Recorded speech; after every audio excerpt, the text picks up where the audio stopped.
Kembali di TVR 17. Penataan tenaga honorer wajib diselesaikan paling lama pada Desember 2024. Komisi 2 DPR RI terus mendesak Kementerian Pan-RB mengambil langkah cepat dan tepat untuk menyelesaikan rancangan peraturan pemerintah terkait manajemen ASN sebagai aturan turunan Undang-Undang ASN. Pemerintah harus memahami para tenaga honorer sudah menunggu lama kejelasan status mereka. Saksikan informasi selengkapnya dalam segmen editorial parlemen berikut ini. Pada Oktober 2023 lalu, DPR RI bersama pemerintah telah mengesahkan revisi Undang-Undang Aparatur Sipil Negara atau ASN. Berselang sebulan setelah disahkan pada rapat paripurna DPR RI, Presiden Joko Widodo menandatangani dan menetapkan Undang-Undang ASN dengan nomor 20 tahun 2023. Salah satu isu krusial dalam Undang-Undang ASN yang baru adalah penataan tenaga honorer yang resmi atau non-ASN yang jumlahnya sekitar 2,3 juta orang dan mayoritas berada di instansi daerah.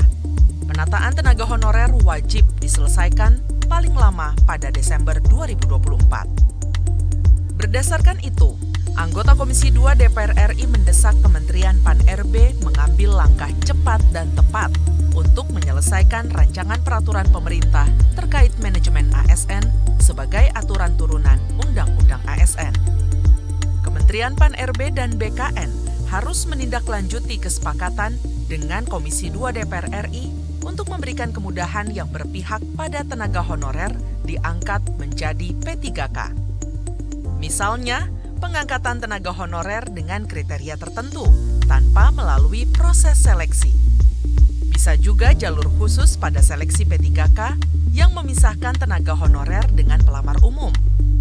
Pasalnya, sistem perankingan dengan pelamar umum menyulitkan para tenaga honorer yang sudah tua tetapi sudah lama mengabdi. Usia kritis, misalnya di atas 55 tahun gitu ya, udah itu prioritaskan aja, konversi langsung jadi P3K. Nggak usah ikut seleksi, toh dia pengabdiannya sudah teruji, gitu kan.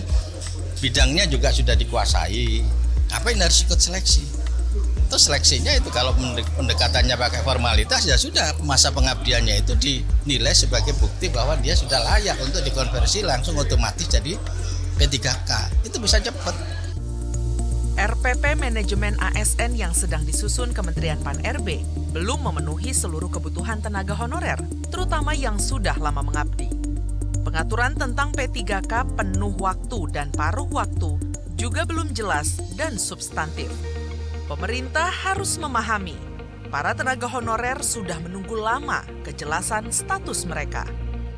Nah, PNS, komitmen pemerintah akan membuka manajemen talent untuk teman-teman fresh graduate. Ya. Tapi persoalan P3K, penuh waktu dan paruh waktu ini belum masuk ke persoalan jenis yang substantif. Hanya terminologi penuh waktu berarti bekerja penuh waktu sesuai dengan undang-undang pemerintah itu ya, peraturan pemerintah yang berlaku. Terus kemudian yang paruh waktu itu mereka bekerja dengan rentang waktu yang tidak sama dengan penuh waktu. Belum menjawab persoalan. Persoalan dalam pengangkatan tenaga honorer menjadi P3K banyak terjadi di daerah. Perekrutan P3K dari tenaga honorer sebaiknya dikelola sepenuhnya oleh pemerintah pusat untuk mencegah potensi kecurangan sekaligus memberikan kepastian bagi para honorer yang lulus seleksi P3K. Contohnya seperti yang terjadi pada 12.000 lebih guru honorer yang sudah lulus passing grade atau P1, namun belum mendapatkan formasi sampai saat ini.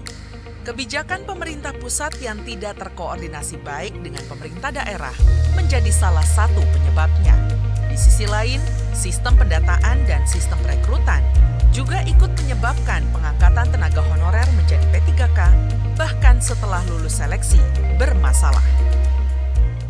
Formasi yang belum tuntas, kenapa? Karena masing-masing daerah tidak mengajukan formasi sesuai dengan kebutuhan. Jadi misalnya kebutuhan ada 100, tapi kemudian mereka hanya mengajukan 35. Sehingga apa? Sehingga akhirnya teman-teman yang sudah lolos P1 itu tidak mendapatkan penempatan Saya katakan tadi adalah masalah mekanisme, ya kan, ada data yang kurang valid, data yang istilah orang Sunda pabaliut gitu ya, kurang cocok soal pendataannya. Dan kami harapkan forum-forum semacam forum ini juga membantu pemerintah di dalam verifikasi data-data, sehingga data-data pemerintah semakin rapi, semakin valid, yang tentu saja akan mempercepat nanti dalam proses pengangkatannya.